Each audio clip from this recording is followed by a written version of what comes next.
Alors bonjour à tous, les dernières années nous avons procédé à une évaluation anonyme du cours de sciences éco auprès des élèves. Ils étaient invités à y participer, à y répondre de façon libre, non obligatoire et donc anonyme. Voici les résultats.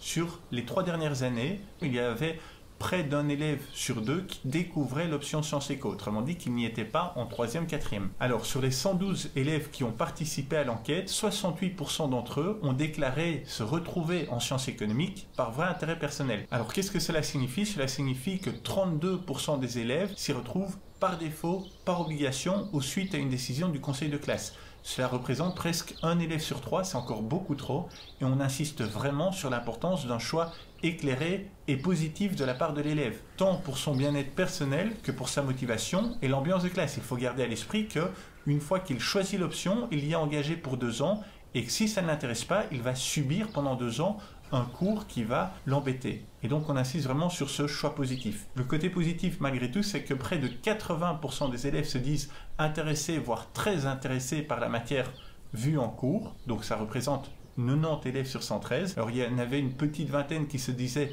ni intéressés ni désintéressés par la matière. Ce qui est très intéressant, c'est que seuls 2 élèves se sont dit plutôt pas intéressés par la matière, dont malgré tout un de ces 2 élèves qui referait le même choix et qui recommande l'option. On voit aussi que 97% des élèves se déclaraient à leur place dans cette option. 110 élèves sur les 113. Seuls 3 élèves, qui ne sont d'ailleurs plus à l'école, étaient déçus de leur choix, et parmi ces 3 élèves, il y en a un qui s'y retrouvait suite à une décision du conseil de classe et un qui avait fait son choix simplement en regardant la grille horaire et qui s'était rendu compte que c'était une grille à 31 heures par semaine. Ces 2 élèves, s'ils devaient refaire un choix, auraient décidé de changer d'école. Autre information intéressante, si les élèves avaient à refaire un choix d'option aujourd'hui, 91% des élèves referaient le même choix d'option, c'est-à-dire 102 élèves sur les 112 ayant participé au questionnaire. Alors parmi les 10 élèves qui ont dit qu'ils ne referaient pas le même choix, 5 ont justifié leur réponse en disant que c'était trop difficile. 2 élèves ont dit en fait je referai le même choix, sauf qu'au lieu de prendre 4 heures de maths par semaine, j'en prendrai 6.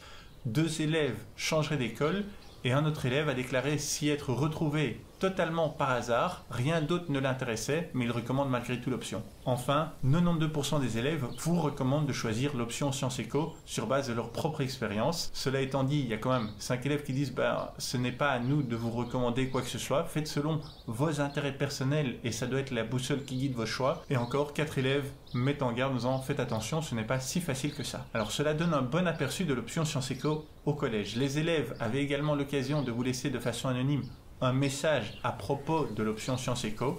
L'ensemble de ces messages vous est présenté dans la capsule suivante. A tout de suite.